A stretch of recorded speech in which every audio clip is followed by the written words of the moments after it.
सरकार प्रत्येक बाबतीत अपयशी ठरलेलं आहे। मुळात हे सरकारच लोकांची फसवणूक करून आले। आम्ही नेहमी म्हणतो की ईव्हीएम हा मुद्दा अगदी प्राकर्षाने आहे। ईव्हीएम तुम्ही मतांची चोरी करून आलात। महाविकास आघाडीचा घटक म्हणून महाविकास आघाडीसोबत आमची चर्चा चालूच आहे। 100% लढवणार शिवसेना उद्धव ठाकरे गटाची ती एक महत्वाची जागा आहे। मी जसं आपल्याला म्हणालो की 5 जागांवर शिवसेनेचं प्राबल्य आहे। ऐकलं, गोकुळची बासुंदी पुन्हा खावीशी वाटतेय। खरं सांगू, मलाही खावीशी वाटतेय। पुन्हा पुन्हा खावीशी वाटणारी गोकुळ बासुंदी। नमस्कार, मी विनोद शिंगे। आज आपण आलो इचलकरंजी इथं। आपल्या समेत आज आहेत ठाकरे गटाचे जिल्हा प्रमुख संजयजी चौगले। संजयजी चौगले, नमस्कार। जय महाराष्ट्र। कोल्हापूर जिल्ह्यातील मला वाटतं जिल्हा परिषद, पंचायत समिती, नगरपंचायत, नगरपालिकांच्या निवडणुका जाहीर झालेल्या आहेत। महाविकास आघाडीचे आपण एक घटक पक्ष आहात, नेमकी आपली भूमिका काय असणार? महाविकास आघाडीचा घटक म्हणून महाविकास आघाडीसोबत आमची चर्चा चालूच आहे। यामध्ये मी प्रामुख्याने एक सांगेन की शिवसेना उद्धव बाळासाहेब ठाकरे पक्षामार्फत जास्तीत जास्त जागा लढवायच्या आणि जास्तीत जास्त निवडून आणायच्या या संदर्भात आमची रणनीती आता आखायचं काम चालू आहे। नेमक्या आपण महाविकास आघाडीच्या माध्यमातून किती जागेवरती दावा करताय? हातकणंगले विधानसभेमध्ये 9 जिल्हा परिषद मतदारसंघ आहेत। त्यापैकी प्रामुख्यानं 5 जागांवर शिवसेना उद्धव बाळासाहेब ठाकरे गटाचा प्रभाव आहे आणि त्या 5 जागा लढण्यासंदर्भात आमची आता चर्चा चालू आहे। आपल्याकडे जिल्हा प्रमुख म्हणून जवळजवळ 3 विधानसभा मतदारसंघांचा अध्यक्षपद आहे। 3 विधानसभा मतदारसंघात आपली नेमकी भूमिका काय असणार? पन्हाळा शावड या मतदारसंघामध्ये तिथले आमचे माजी आमदार सत्यजित पाटील सरोडकर, तिथल्या काही स्थानिक गटांची आमची तिथं आघाडी आहे आणि त्या संदर्भातला निर्णय सत्यजित पाटील सरोडकर साहेब आणि त्या आघाड्या आणि आम्ही बसून मिळून ज्या पारंपरिकरित्या चालत आलेले आहेत त्याप्रमाणे तिथल्या आघाड्या त्या अनुसरूनच राहतील। हातकणंगलेमध्ये महाविकास आघाडी हा एक आतापर्यंत आम्ही एकत्र येऊन सगळ्या निवडणुका लढत आलोय, त्याच पद्धतीवर आता आमच्या चर्चा चालू आहे जागेच्या। कुंभोज सारख्या जिल्हा परिषद मतदारसंघावर मागील इतिहास पाहता शिवसेनेच्या जिल्हा परिषद सदस्य निवडून आले, परंतु ते अन्य गटातून सध्या उमेदवारी मागतायत। मग त्या ठिकाणी आपला कॅन्डिडेट आपण लढवणार का? 100% लढवणार। शिवसेना उद्धव ठाकरे गटाची ती एक महत्वाची जागा आहे। मी जसं आपल्याला म्हणालो की 5 जागांवर शिवसेनेचं प्राबल्य आहे, त्यातली एक कुंभोज जिल्हा परिषद मतदारसंघ आहे। व्यक्ती आहे किंवा नाही पेक्षा संघटना आहे आणि तिथे शिवसैनिक आहे आणि शिवसेनेचा मूळ आधार हा शिवसैनिक आहे, त्यामुळे ती जागा शिवसेना नक्की लढवणार। शिवसेनेचा बालेकिल्ला म्हणून ज्या डॉक्टर सुजित विंचकर यांच्याकडे बघितलं जात होतं ते सध्या शिंदे गटाच्या शिवसेनेत सामील झालेले आहेत। प्रामुख्याने दोस्तीमध्ये कुस्ती झाल्यागत तुम्ही प्रवीण यादव आणि विंचकर हे गणित असायचं, पण सध्या आपण उबाटा गटाचे जिल्हा प्रमुख आहात आणि बाकीचे 2 मित्र मात्र बाजूला पडते। आपली जबाबदारी वाढली असं वाटत नाही का? निश्चितच जबाबदारी वाढली।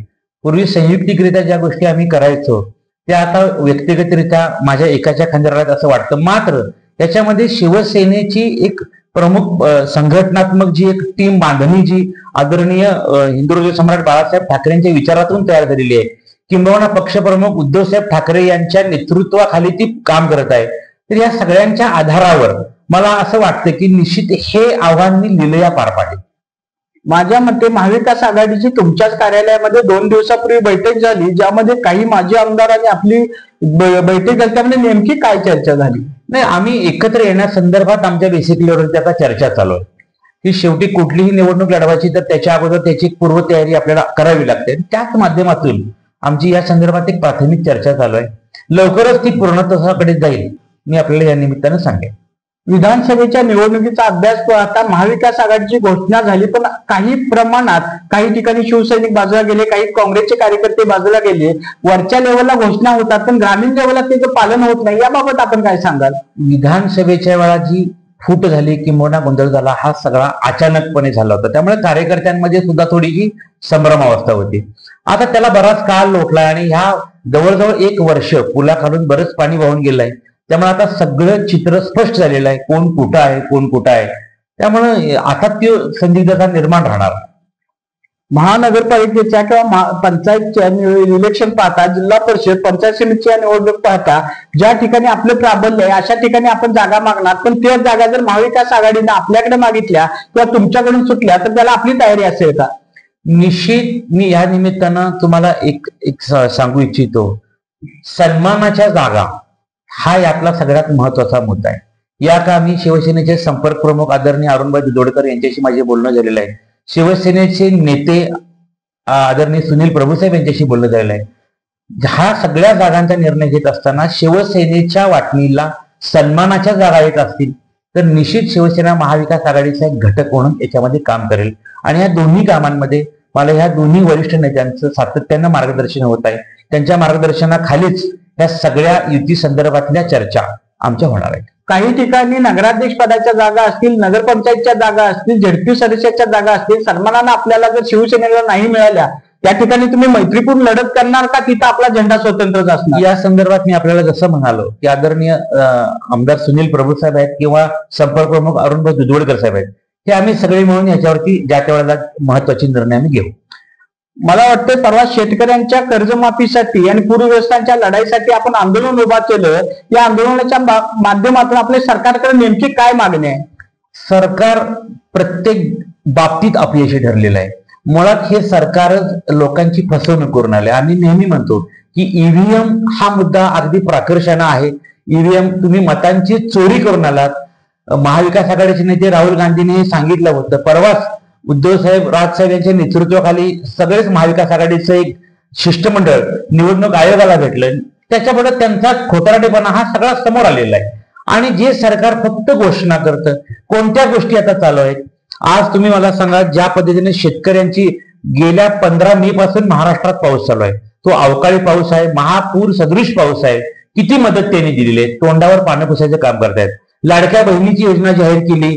लाडक्या बहिणीच्या योजनेला ती योजना कालांतरानं बंद केली. आता तुम्ही निकष काहीतरी लावताय.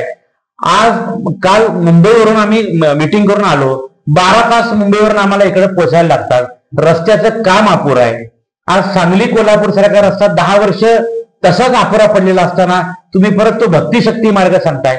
फक्त नवीन घोषणा करायच्या, लोकांच्या भूलथापांना हे लोकांच्या समोर ठेवायचं, एवढंच काम या सरकारचं चालवलं आहे. त्यामुळे ह्या सरकारवर आता जनतेचा विश्वास राहिलेला नाही हे नक्कीच. लाडक्या बहीण योजनेची, मुख्यमंत्री लाडकी बहीण योजना असेल, शेतकऱ्याची कर्जमाफी असेल, अशा वेगवेगळ्या माध्यमातून आम्ही पुन्हा एकदा जिल्हा परिषद व महानगरपालिका ताब्यात घेऊ असं महायुतीच्या नेत्यांचं मत आहे. याबाबत आपली काय भूमिका? निश्चित आहे. आणि महाविकास आघाडीच्या नेत्यांच्या म्हणण्यापेक्षा लोकांचं आता ते मत आहे की लोकांना दिसतंय आज शेतकऱ्याची परिस्थिती कोल्हापुरातल्या अतिशय वाईट आणि बिकट आहे. पूर आला नाही, परंतु सातत्यानं झालेल्या पावसामुळे पिकाचं प्रचंड नुकसान झालेलं आहे. त्यांना त्या पद्धतीची मदत आम्ही उद्धव साहेबांनी हेक्टरी 50,000 रुपये आणि संपूर्ण कर्जमाफी, ह्या 2 आमच्या प्रमुख मागण्या होत्या. संपूर्ण कर्जमाफीची घोषणा मुख्यमंत्र्यांनी अगोदरही दिली होती. आज ते पूर्ण कुठं करतायत? हेच मी म्हणतोय की फक्त एखादी घोषणा करायची, ती पूर्ण करायला सरकारकडे पैसा आहे किंवा नाही, कुठल्या गोष्टीची चाचपणी होते. फक्त नवीन योजना जाहीर करण्यापलीकडे हे सरकार काहीही करत नाही हे निश्चित. महाविकास आघाडीच्या गटनेत्यामध्ये जर पाहिलं तर घराणेशाहीचं राजकारण आहे. घराणेशाहीच्या राजकारणात काही नेते महायुतीत आहेत, त्यातले राहिलेले नेते आपल्या महाविकासमध्ये आहेत. याचा नेमका जनतेने काय आधार घ्यायचा? नाही, आता याला घराणेशाही आपण म्हणत नाही. काही वेळेला कर्तृत्वाच्या जीवावर पुढची पिढी आलेली असते. आपण त्याला घराणेशाही माझा मुलगा आहे म्हणून बसल असं होत नाही. सातत्यानं ह्या गोष्टी प्राप्त असतात की नवीन पिढी राजकारणात येत असते आणि ती कर्तृत्व नसेल तर ती जागा घेते. कोल्हापूर जिल्ह्यातील जनतेला एक शिवसेनेचे जिल्हा प्रमुख म्हणून, ठाकरे गटाचे प्रमुख, जिल्ह्याचे प्रमुख काय संदेश द्याल? मी कोल्हापूर जिल्ह्यातील जनतेला एकच या निमित्तानं संदेश देईन. कोल्हापुरातील जनता ही स्वाभिमानी जनता आहे. खरं तर सरकार खोटं बोलतं हे आपल्याला सातत्याने समोर येत आहे. आज कोणती निवडणुकीच्या काळात त्याच नेत्यांनी केलेली कोणतीही घोषणा आज हे सरकार पूर्ण करत नाहीये. याच्यामध्ये मी म्हटलं तसं लाडक्या बहिणीचा जो निकष तुम्ही जाहीर करत असताना सगळे निकष तपासायला पाहिजे होते. तुम्ही त्याला निवडून यायचं म्हणून पैसे दिले आणि आता परत तुमच्याकडे पैसे नाहीत. मुळात तिजोरीमध्ये पैसा आहे की नाही हे बघायची जबाबदारी मुख्यमंत्र्यांची, अर्थमंत्र्यांची आहे. त्यानंतर तुम्ही कर्जमाफीची घोषणा तुम्ही केली होती. आज खरोखर शेतकरी अडचणीत आहे तर तुम्ही आज ती कर्जमाफी करत नाहीये. कोणता घटक याच्यामध्ये आज चुकी आहे? आज जीएसटी तुम्ही कमी केला म्हणून सांगता. अरे कमी केला तो लादला होता कोणी? व्यापाऱ्यांच्याकडून तुम्ही अक्षरशः तो एक प्रकारचा जिजिया कर लादल्यासारखा लुटला आणि आता तुम्ही म्हणताय की आम्ही जीएसटी कमी केला. मुळात हे सरकार खोटे बोलण्याचं काम करते. मी या स्वाभिमानी जनतेला एक आवाहन करेन, आपण अशा लोकप्रतिनिधींच्या मागे जाणं योग्य नाही. आज ईव्हीएमच्या माध्यमातून निवडून आलेत, मी अगदी जबाबदारीने सांगतो, येणाऱ्या स्थानिक स्वराज्य संस्थेला तुमचा मान सन्मान राखणारे तुम्ही उमेदवार निवडून देणं गरजेचं आहे. याच्यामध्ये मी सन्माननीय पक्षप्रमुख उद्धवसाहेब ठाकरे यांच्याकडे नेहमी आदर्शाने पाहतो की एक कोरोनाच्या काळातला एक कुटुंब प्रमुख कसा असावा संपूर्ण महाराष्ट्राने पाहिलेला आहे. त्यामुळे शिवसेना उद्धव बाळासाहेब ठाकरे पक्षाच्या पाठीमागं आपण राहावं. जनतेच्या प्रश्नासाठी आम्ही सदैव तुमच्याबरोबर आहोत. आम्ही रस्त्यावर उतरू, कोणत्याही थराला जाऊन आमची लढाईची तयारी आहे. मी या निमित्तानं जनतेला एवढं सांगेन की तुम्हाला आता खोटं सोडून खऱ्याबरोबर राहणं गरजेचं आहे. एका बाजूला महायुती जीएसटी कमी केल्याचा कागावा करत असताना एमएससीबीच्या बिलामध्ये मात्र 20 ते 25% वाढवून जे बिल आलेले आहेत, याबद्दल अजून शिवसेना शांत का? मी शिवसेना कुठल्याच प्रश्नावर शांत नाहीये. एक प्रश्न संपेपर्यंतचा दुसरा प्रश्न आहे. मधल्या काळामध्ये आज जे मीटर बदलण्यासंदर्भातला जो चाललेला विषय होता त्याच्यावर शिवसेना सातत्याने रस्त्यावर आहे, प्रत्येक ठिकाणी रस्त्यावर आहे. स्मार्ट मीटर, हे मीटर म्हणजे काय की तुम्ही सगळं हे प्रिपेड करून ठेवताय. हे सामान्य माणसाला फसवायचं काम चालू आहे. ह्याचं खासगीकरणाकडे चाललेली वाटचाल आहे. अदानींना ही एमएससीबी चालवायला द्यायची आहे का? मधल्या काळात मी एमएससीबीच्या अधिकाऱ्यांना सुद्धा हे सांगितलं की उद्या तुमच्या नोकऱ्यांवर गंडांतर येणार आहे. त्यामुळे तुम्ही जनतेबरोबर किंबहुना आम्ही जो लढतोय ते तुमच्यासाठी लढतोय. एमएससीबी इथल्या कर्मचाऱ्यांना सुद्धा मी आवाहन केलं होतं की तुम्ही सुद्धा संघटनाच्या माध्यमातून या गोष्टीला विरोध करा. ही सगळी वाटचाल खासगीकरणाच्या दिशेने चाललेली. हातकणंगले तालुक्यासारख्या ठिकाणी हातकणंगले लोकसभा आणि हातकणंगले विधानसभा संपूर्ण देशात परिचित असताना हातकणंगलेचा रेल्वे पुलाखालचा असणारा प्रलंबित प्रश्न, हातकणंगले क्रीडांगणाचा प्रश्न, घनकचऱ्याचा प्रश्न, यावर नेमकं काय आपला पक्ष भूमिका घेईल? या सगळे प्रश्न घेऊन शिवसेना रस्त्यावर होती, आहे आणि राहणार. हातकणंगलेच्या याच्या रेल्वेच्या पुलाखाली जे पासिंग केलेलं आहे ते किती निकृष्ट दर्जाचं काम केलंय, त्याची टक्केवारी कोणी खाल्लेली आहे का, ह्या सगळ्याच गोष्टीचा पर्दाफाश करायचा आहे. रोज एका प्रश्नावर शिवसेना गेल्या अनेक महिन्यापासून आपणही सगळे पाहताय. आमचे प्रश्न वार्ताहर म्हणून आपल्याच माध्यमातून जनतेच्या समोर जात आहेत. मी या निमित्तानं एवढंच आपल्याला सांगेन किंबहुना जनतेला की हे सगळे प्रश्न घेऊन शिवसेना सातत्यानं आक्रमकपणे रस्त्यावर उभी असणार. गटातटाचं राजकारण न करता सन्मानाच्या जागा शिवसेनेला मिळाला, शिवसेना नक्की महाविकास आघाडीच्या समेत जाईल. परिणामी ज्या ज्या ठिकाणी संधी मिळेल त्या ठिकाणी शिवसेना ठाकरे गटाचा भगवा ध्वज फडकवेल व पुन्हा एकदा महाराष्ट्रात महाविकास आघाडीचं सरकार स्थापन करेल, अशाचं मत आता जिल्हा प्रमुख संजय चौधरी यांनी व्यक्त केलं. त्याबद्दल मी त्यांचा आभार मानतो. विनोद शिंगे, इचलकरंजी.